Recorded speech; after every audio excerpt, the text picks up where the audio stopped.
ప్రియమైన వెలిగింపు శ్రోతలకు యేసు ప్రభు నామములో శుభాలు తెలియజేసుకుంటూ ప్రార్థన చేసుకుని నేటి వాక్య భాగాన్ని మనం విందాం.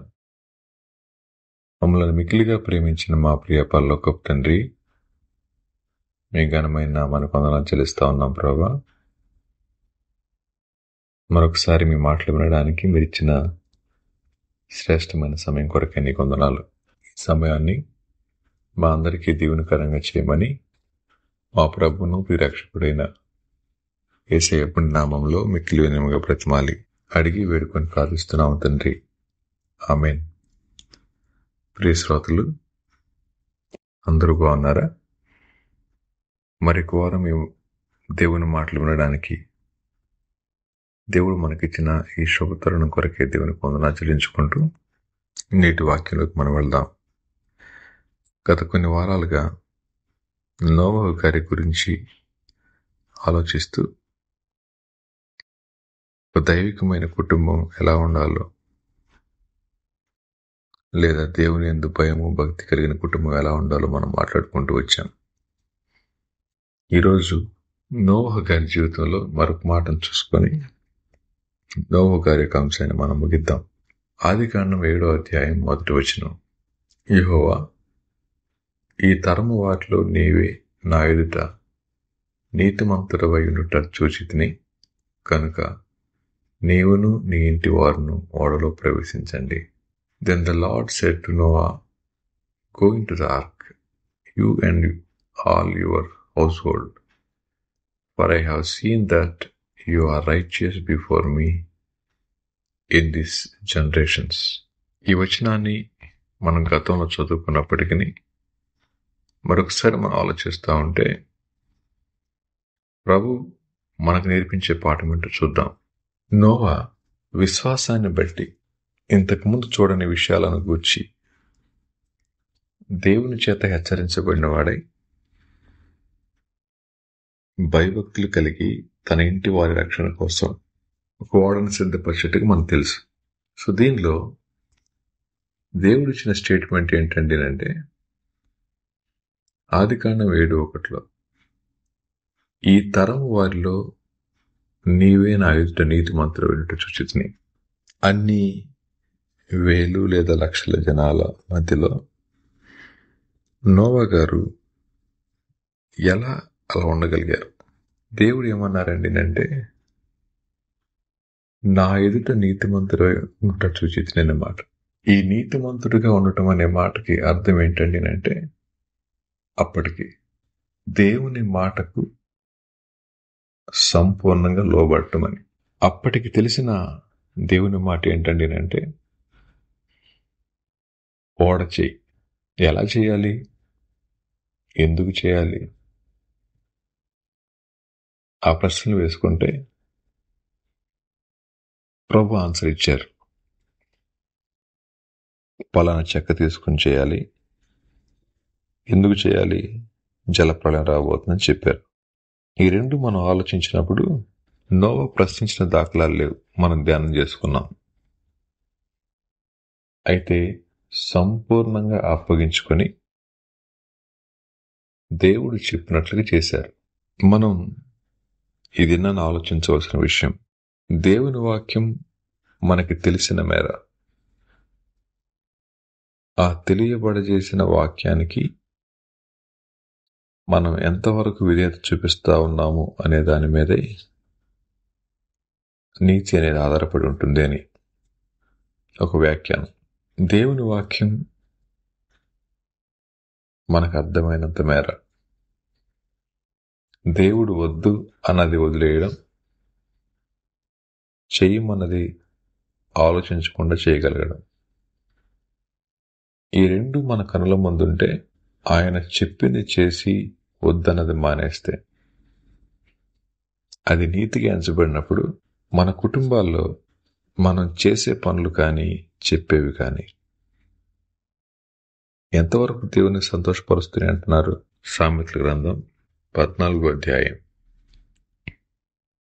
సామెతల గ్రంథం 14వ అధ్యాయం 34వ వచనం, నీతి జనములు ఘనతకెక్కుటకు కారణం, పాపం ప్రజలకు అవమానం తీసుకువచ్చును, తెచ్చును. నీతి అనేది ఏం చేస్తుందండి అంటే జనులు ఘనతకి ఎక్కడానికి కారణమవుతుంది.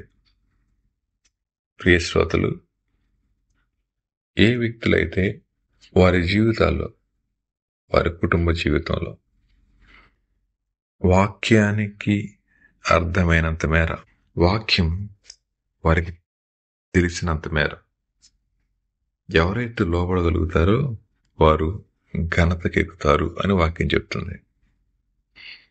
అలా కాకుండా పాపం చేయడం ఇష్టపడ్డారనుకోండి, వాళ్ళకి మిగిలేది అవమానం మాత్రమే. ఈ దినాన్న ఈ చిన్న అంశాన్ని మనం ఆలోచిద్దాం. దేవుడు గత కొంతకాలంగా మన వెలిగింపు ద్వారాను, అలాగే మన స్థానిక సంఘాల్లోనూ బయట తన వాక్యం ద్వారా అనేక మందితో మనతో మాట్లాడుతూ వస్తున్నారు. దేవుడు మాట్లాడుతూ ఉన్న ఆ మాటలకి మనం చూయించే విధేయత మన జీవితాల్లో ఘనత తీసుకొస్తుంది. మన అవిధేయత పాపాన్ని, శాపాన్ని తీసుకొస్తుంది.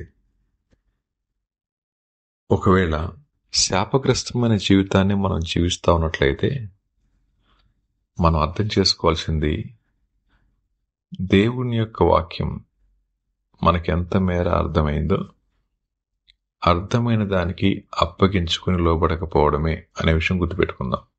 మనం అనేక సార్లు వాక్యాన్ని గురించి మాట్లాడుకుంటా ఉన్నప్పుడు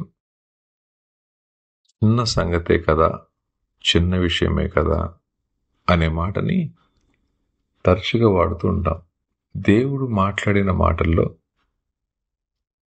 దేవుడు చేయమని చేయొద్దని చెప్పిన మాటలు ఆజ్ఞగా తీసుకోవాలి, కానీ చిన్న మాటగా తీసుకోకూడదు. అది ఏ విషయమైనా సరే, మనకు తెలియకపోయినా సరే. అర్థమైన వాక్యానికి ఆలోచించకుండా అప్పగించుకోవడం అనేది నీతిమంతుని లక్షణమైతే, అర్థమైన వాక్యానికి అనవసరమైన వ్యాఖ్యానం ఇచ్చి దాని నుంచి దూరం అయిపోవడం అనేది పాపాత్ముని యొక్క లక్షణం. ప్రియ శ్రోతలు, అనేక సార్లు కుటుంబ జీవితంలో ఉంటా ఉన్నప్పుడు దేవుని వాక్యం అర్థమవుతుంది, కానీ మనం ఏమంటామంటే, అలా ఎలా ఉండగలుగుతామండి, అలా చేయడం మా వల్ల కాదు. ఏదేమైనా చెప్పడం చాలా సులువుగా ఉంటుంది, కానీ చేయడం చాలా కష్టం అండి. ఆయన ఈ రోజుల్లో ఎవరున్నారు చెప్పండి? అలా చేసుకుంటూ వెళ్తే ఇక మన బతుకు ముందుకెళ్ళినట్లే. ఇలా చాలా ఆలోచనలు మనతో మాట్లాడుతూ ఉంటాం. చాలాసార్లు విన్నాం, మనం కూడా ఉంటామేమో. దేవుని వాక్యానికి కావాల్సింది వ్యాఖ్యానం కాదు, కామెంటరీ కాదు, ఒబీడియన్స్ కావాలి, విధేయత కావాలి. ప్రియ శ్రోత, ఈ చిన్న మాటకి సమాధానం చెప్పండి. నీతి ఘనతకెక్కడానికి కారణమైతే, మన కుటుంబాలు ఘనహీనంగా కనపడటానికి గల కారణం మన కుటుంబంలో దేవుని వాక్యానికి మాదిరి కనబడకపోవడమే. అది ఎలాగంటే, కుటుంబానికి నాయకత్వం వహించాల్సిన పురుషుడు కుటుంబానికి నాయకత్వం వహించకపోవడం, నాయకత్వానికి అప్పగించుకుని జీవించాల్సినటువంటి సహోదరి ఆ కుటుంబంలో నాయకత్వం చేయడం, అమ్మా నాన్న మాటకు లోబడవలసిన పిల్లలు వారి జీవితాలనే వీళ్ళు నియంత్రించడం, కుటుంబం అంతా కలిసి దేవుని యొక్క పరిచర్లో ఉండాల్సిన వారు ఎవరికి వారి అన్నట్లుగా జీవించడం, సేవ అంటే లేదా క్రైస్తవ జీవితం అంటే ఆదివారం బైబిల్ పట్టుకోవడం, అర్ధరాత్రి కుటుంబ ప్రార్థన చేసుకోవడం అనుకుని అనుదిన జీవితంలో వాక్య ప్రకారం జీవించకపోవడం, ఇవన్నీ కూడా మన కుటుంబాలు ఘనహీనం అవడానికి గల కారణాలు. శ్రోతలు, ఈ మాటలు వింటున్నారు కదా,